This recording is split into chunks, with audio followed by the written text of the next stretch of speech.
इस खबर को सुनने के बाद दोस्तों आप भी विश्वास नहीं करेंगे कि ऐसा भी हो सकता है। जिस जगह पे दोस्तों पूरी दुनिया जाती है प्रायश्चित करने, अपने समझ लीजिए अपने पाप का समझ लीजिए प्रायश्चित करने जाती है, वहां उस जगह को पूजने जाती है, और उसी जगह पे दोस्तों ऐसा कांड होता है जिसे सुनकर पूरी दुनिया हैरान और परेशान हो जाती है। और उस दुनिया पे उस जगह की हम बात कर रहे हैं जिस जगह पे जाने पर मन बिल्कुल पवित्र हो जाता है। हाँ तो दोस्तों उसी मंदिर में तीन पुजारी मिलके, सोचिए तीन पुजारी मिलके एक औरत का गैंग रेप करते हैं। जिस मंदिर में आदमी जाने पे सोचिए, मंदिर में जाने के लिए आदमी कहाँ से कहाँ चला जाता है, उसी मंदिर में दोस्तों सोचिए किसी एक मंदिर में रेप होता है।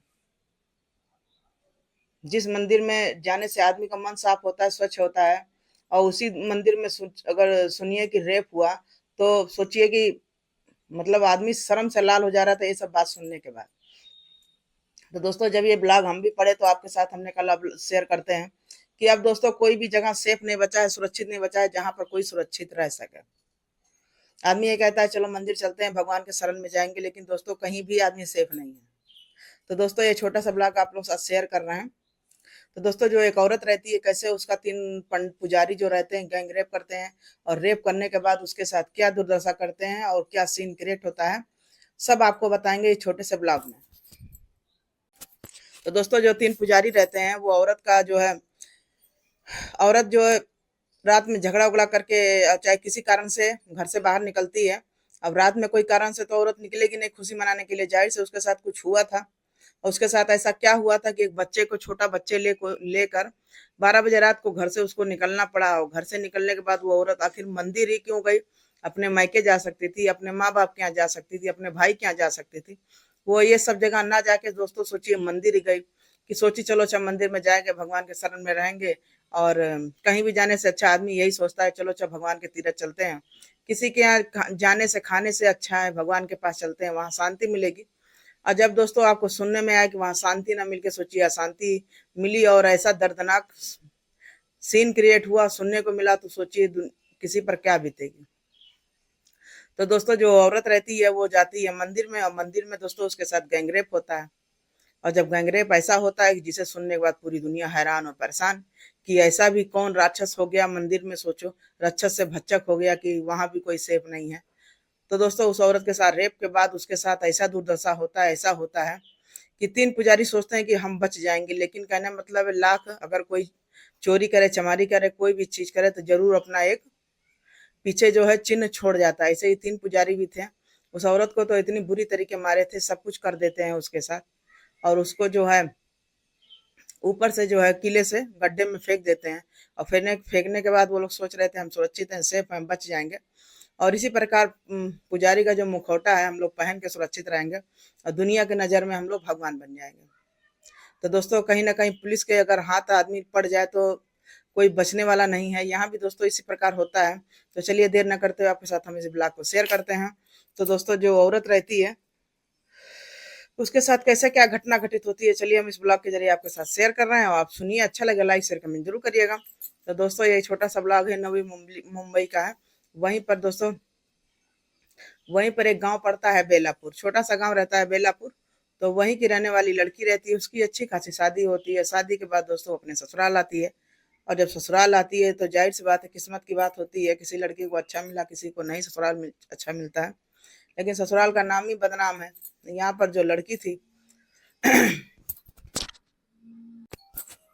तो दोस्तों जो लड़की रहती है जिसका नाम सुमन रहता है, दोस्तों क्या नाम है, उसकी शादी उसके पिताजी अच्छे से कर देते हैं और अपने घर आ जाती है। जीवन कुछ दिन हंसी खुशी चल रहा था, और कुछ मतलब दहेज में कुछ कमी बेसी था, तो इसके लिए बहुत जगह आप जानते ही हैं, ससुराल अच्छा मिला तब तो ठीक है, नहीं तो लड़की को तो कह कह के मार डालते हैं।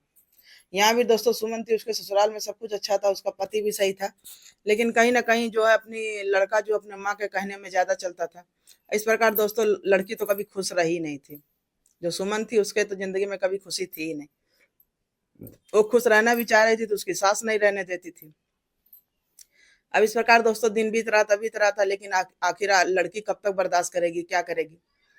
फिर एक दिन जो है बहुत ज्यादा उसके लड़ाई झंडा सब कुछ हो रहा था। तो फिर जो सुमन करती क्या है, फिर एक दिन गुस्सा में आके अपना बच्चा को लेके, 4 साल का उसका बच्चा भी रहता है, बच्चा लेके वो घर से निकल जाती है। और जब घर से निकल जाती है, अब सोचती है कि जाए कहाँ, गुस्सा में तो जानते हैं इंसान का, आदमी का दिमाग ही नहीं काम करता है। उसके बाद अब वो होता क्या है, वो बेचारी गुस्सा में सोचती है कि चलो न पिताजी के यहाँ जाएंगे और न भाई के यहाँ जाएंगे, किसी के यहाँ नहीं जाएंगे, और जाने में अपनी ही बदनामी है, जाहिर सी बात है। आदमी क्या करता है, समझाता कम है और मजा ज्यादा लेता है। अब माई बाप ऐसे होते हैं जो बच्चे को अच्छाई और बुराई सब अपने अंदर वो कर लेते हैं, समेट लेते हैं, लेकिन वो गुस्सा के मारे अपने माँ बाप के यहाँ भी नहीं गई। फिर दोस्तों वो लड़की करती क्या, वो चली जाती है मंदिर, और जब मंदिर जाती है तो वहां पे अपने बच्चे को लेके बैठी रहती है। तो उसको भूख लगती है उसके बच्चे को, तो उसका बच्चा बोलता है कि ऐसा है, माँ मुझे भूख लगी है, पानी भी प्यास लगी है। तो उसकी माँ करती क्या है, मंदिर में 3 पुजारी रहते हैं, तो 3 पुजारी रहते हैं तो बाहर निकलते हैं, बड़ा सा मंदिर रहता है, उसकी देख रेख करने के लिए पुजारी बहुत सारे रहते हैं। तो वहीं पर एक पुजारी निकल के आता है, तो कहता है कि माता जी ऐसा क्या हुआ, आप क्यों परेशान है और यहाँ पर कैसे क्या आई। तो वो बताती है पूरी कि घर से कुछ झगड़ा हुआ है तो हम यहाँ चले आए हैं घर छोड़ के, और एक मेरा छोटा बच्चा है, इसको भूख लगी है। तो आजकल दुनिया दोस्तों कहीं भी है, बहती गंगा में सब कोई हाथ धोना चाहता है, ये तो आप लोग भी जानते हैं, किसी का कोई सगा नहीं है। अब यहीं पर देखिए कि कैसे क्या इस औरत के साथ होता है, ये मंदिर जैसे पवित्र जगह पर आती है हर चीज सोचकर, इसके साथ कैसा अपोजिट घटना घटती है, इसके मतलब कि जिसे सुनने के बाद सब हैरान और परेशान हो जाते हैं। फिर दोस्तों वो लड़की रहती है निश्चिंत होकर, सोचती है कि चलो अच्छा अब अपन यहाँ पर आए हैं, अब टेंशन फ्री होकर रहेंगे, किसी से मतलब नहीं रहेगा, यहीं पर रहेंगे, हम भी पुजारी बैरागन बन जाएंगे और भगवान की सेवा करेंगे, यहीं पर बने रहेंगे। किसी के घर जाने से फायदा क्या है, 75 सवाल होंगे। बस ये चुपचाप दोस्तों वहीं पर मंदिर पर रात बिताती है, और रात बिताने के बाद जब तीनों पुजारी रहते हैं, वो भी अब उनके दिमाग में भी कुछ कुछ उनके भी चल रहा था, ये हर चीज से अनजान थी। अब इसका छोटा बच्चा भी था, तो बच्चा कहता क्या है, शाम को भूख तो लगना ही है। तो वो बेचारा अपनी मम्मी से बोलता है कि ऐसा माँ मुझे भूख लगी है। तब वो बेचारी करे तो करे क्या, फिर वो पुजारी से कहती है भैया मेरे छोटा सा बच्चा, इसको भूख लगी है। तो पुजारी करते क्या है, अब तीनों के तीनों पुजारी, सोचिए पुजारी के भेष में मतलब भेड़िया जिसको कहते हैं राक्षस, हवस के पुजारी जैसे, कोई एक सुंदर लड़की को देख लिया, इधर सुमन जो थी सुंदर तो वाकई थी, उससे उसकी सुंदरता देखकर ये सब बिल्कुल बिल्कुल राक्षसीपन मतलब इनके सवार हो जाता है। और जब सवार हो जा रहा है, तब ये दोनों तीनों अंदर जाके एक राजनीति रचते हैं। अब ये राजनीति क्या रचते हैं, ये भांग का गोला रहता है, जैसे जानते ही हैं साधु वाधु रहते हैं, भांग वांग ज्यादा यूज करते हैं, उसी का नशा करते हैं। यहाँ पर भी ये तीनों जो पुजारी थे, तो भांग का गोला बनाकर उसको पानी के साथ पी जाते हैं, घोट जाते हैं। अब इधर जो लड़की रहती है उसके साथ इन लोग को तो अब राक्षसीपन करना था, उसका साथ रेप करना था, अभी लोग सोच रहे थे कैसे करें। फिर वो सब करते क्या है, एक कप चाय बनाते हैं, और चाय के अंदर दोस्तों वो भांग का जो गोला पुजारी खाते हैं, वही उठा के उसके अंदर वो लोग डाल देते हैं। अब जब उसके अंदर डाल देते हैं, तो जो औरत रहती है वो पीने के बाद जो है उसको बेहोशी छा जाती है। और जब बेहोश हो जाती है, तो बेहोश होने के बाद उसको यही नहीं होश रहता कि मेरे शरीर के साथ क्या हो रहा है, मैं किस दुनिया में हूँ, उसको अपने बच्चे का चेतन नहीं। अब वो जान नहीं पाएगी मेरी एक छोटी सी गलती कितना बड़ा रूप ले लेगी, भयानक रूप ले लेगी, पूरी जिंदगी बदल जाएगी। अब दोस्तों वो जो मंदिर में जो राक्षस पुजारी रहते हैं, वो पारी पारा से उस औरत के साथ, सुमन के साथ रेप करते हैं। और रेप इतनी बुरी तरीके करते हैं दोस्तों कि सुबह 4 बज जाता है, जब तक वो सब रेप करते ही रहते हैं तीनों पारी पारा से। अब इस प्रकार दोस्तों उन सबका मन नहीं भर रहा था, जब सुबह में भोर में 4 बजता है तो ये लोग मंदिर की साफ सफाई करने लगते हैं।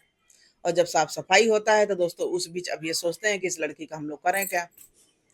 फिर दोस्तों वो उस लड़की का तो पहले फेस इतना मतलब बुरी तरीके कूचते हैं ईंटे से, ईंटा से कूचने के बाद इसलिए कूचते हैं कि इसकी मतलब शिनाख्त ना हो पाए, छानबीन ना हो पाए, कोई पहचान ना पाए। तो दोस्तों वो हर चीज में तो कामयाब हो रहे थे, हर चीज में हो रहे थे। इधर ये लड़की घर से भाग के आई थी, तो उधर इनके ससुराल वाले भी ढूंढने उड़ने के लिए नहीं थे कि चलो कहीं गई होगी, माई बाप के यहाँ गई होगी, जाहिर सी बात है कोई भी है तो चलो फिर ले आएंगे, बुलवा लाएंगे, यही सब सोच रहे थे। उधर माँ बाप को तो इसको खबर ही नहीं कि मेरी बेटी के साथ वहां पर क्या हो रहा है। फिर दोस्तों सुबह में जब ये सब तीनों पुजारी दिमाग बैठाते हैं कि उस लड़की को करते क्या है, उसको बोरा में भर के बोरा में भरने के बाद उसको ले जाके पहाड़ी के ऊपर से फेंक देते हैं। अब इधर जो छोटा सा उसका बच्चा रहता है वो चिल्लाया करता है। और इधर इन लोगों को फर्क नहीं पड़ रहा था, उसकी माँ को ले जाके ऊपर पहाड़ी से फेंकते हैं। फेंकने ही के टाइम पर दोस्तों एक की नजर पड़ जाती है उस पर। जब वो नजर पड़ जाती है, वो देखता है कि इसका एक छोटा सा बच्चा कोई रो रहा है। अब रो रहा है तो वो आदमी आके फिर तुरंत जो है उस बच्चे के पास आता है, पूछता है कि ऐसा है बेटा, यहाँ पर कुछ हुआ था क्या, कैसे क्या हुआ है, किसी मतलब वो आदमी सब ऊपर से क्या फेंक रहे हैं। अब यही सब मतलब सीन दोस्तों, वो पुजारी तो अपने उसमें कामयाबी हो गए थे। मैच किसी की एक नजर पड़ गई थी, तो नजर पड़ने से ही पूरी मतलब इन लोग का कहानी पलट गया। फिर दोस्तों वो आदमी आता है, देर न करते हुए पुलिस को खबर करता है। और जब खबर करता है कि ऐसा यहाँ ऊपर पहाड़ी से किसी की मतलब बॉडी फेंकी जा रही है, उसकी पूरी शिनाख्त की जाए। और ये बच्चा जान रहा है क्योंकि बच्चे के सामने सब कुछ हुआ था। अब दोस्तों बच्चा मतलब तो हर चीज जानता ही, 4 साल का बच्चा तो जानेगा ही मेरी माँ के साथ क्या हुआ। इस प्रकार दोस्तों जब पुलिस आती है, सख्ती से पूछताछ करती है। और जब पूछताछ करती है तो ये हुआ कि पुजारी थे, तो पुजारी कहाँ के थे, तो पूरा मंदिर का छानबीन होता है हर जगह। तो पता चलता है इसी मंदिर के पुजारी थे, बेला गांव के। फिर दोस्तों देर न करते हुए पुलिस तीनों पुजारी को अरेस्ट करती है। अब अरेस्ट करने के बाद उनको सख्ती से पूछताछ करती है। अब ये सुमन तो मृत अवस्था में रहती है, फिर तो वापस आती नहीं। फिर दोस्तों पुलिस जो है अपने पे जब आती है तो जानते ही है, पूरी छानबीन करती है, हर चीज करती है। यहाँ पुलिस जो है उस बच्चे को लेकर जो है पूरी छानबीन करती है कि किस गांव का है, कहाँ से आया, कैसे क्या आया। तब इत्तेफाक से दोस्तों उसका ससुराल का पता चलता है। और जब पता चलता है तो उसके ससुराल वाले को भी बुलाया जाता है कि आखिर ये बहू यहाँ आई कैसे, कैसे क्या हुआ, पूरा घटना जितना लोग सोच रहे थे साफ सुथरा, कोई नहीं बचता है। फिर लड़की के माँ बाप को भी बुलाया जाता है, माँ बाप आते हैं। अब माँ बाप तो वो दशा देखने के बाद बेटी का किसी का सोचिए कलेजा फट जाएगा। यहाँ भी दोस्तों वही हो रहा था, उसके माँ बाप भी देखे तो उनका भी कलेजा फट गया कि मेरी बेटी के साथ ऐसा कैसे हो गया। फिर पुलिस वाले भी सोच रहे थे कि आखिर ये लड़की आई तो मंदिर क्यों आई, गई तो अपने मतलब मायके क्यों नहीं गई, भाई के यहाँ क्यों नहीं गई। जाहिर सी बात है लड़कियां ऐसे ही जाती हैं, लेकिन वहां पर दोस्तों सीन कुछ और था कि गुस्सा में बहुत ज्यादा थी। तो वो सोची कि मंदिर में ही रह जाएंगे और यहीं पर भगवान की सेवा करेंगे। फिर दोस्तों जो पुलिस रहती है तीनों पुजारी को अरेस्ट करती है, पूछती है कैसे क्या तुम लोगों ने किया। तो पुलिस वाले पूछते हैं पुजारी से, तो पुजारी बताते हैं कि रात में मंदिर में मेरे आई थी यहाँ पर, और ये इतनी सुंदर थी कि हम लोग देख के उस पर लोभित हो गए, और हम लोग के अंदर वासना की आग जग गई, और हम लोग भांग वांग खाए, इसको भी खिला के इसके साथ गैंग रेप किए।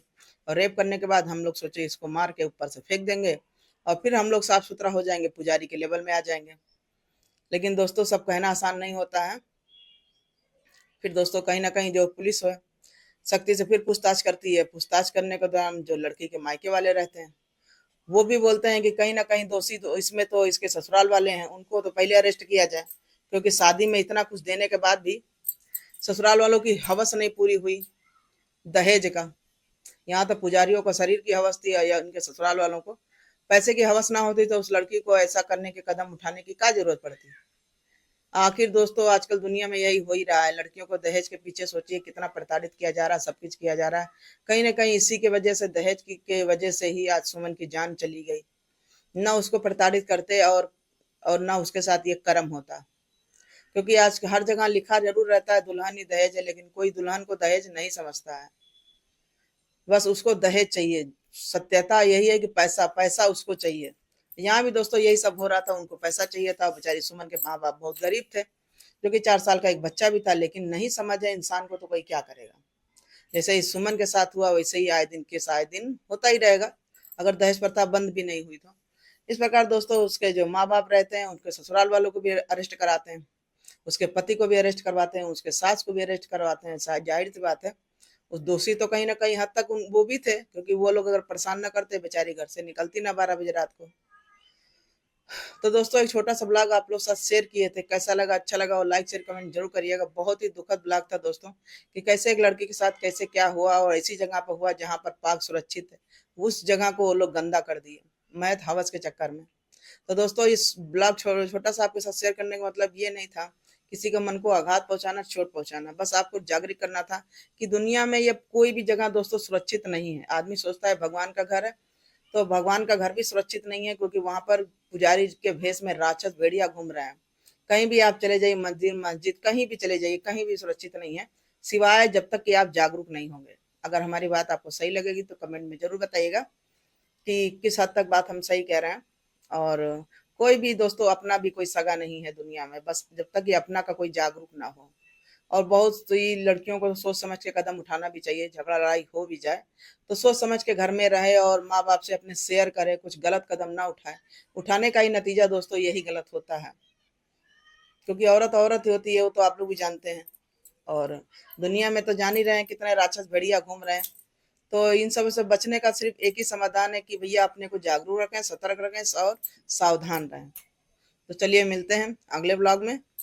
Bye bye.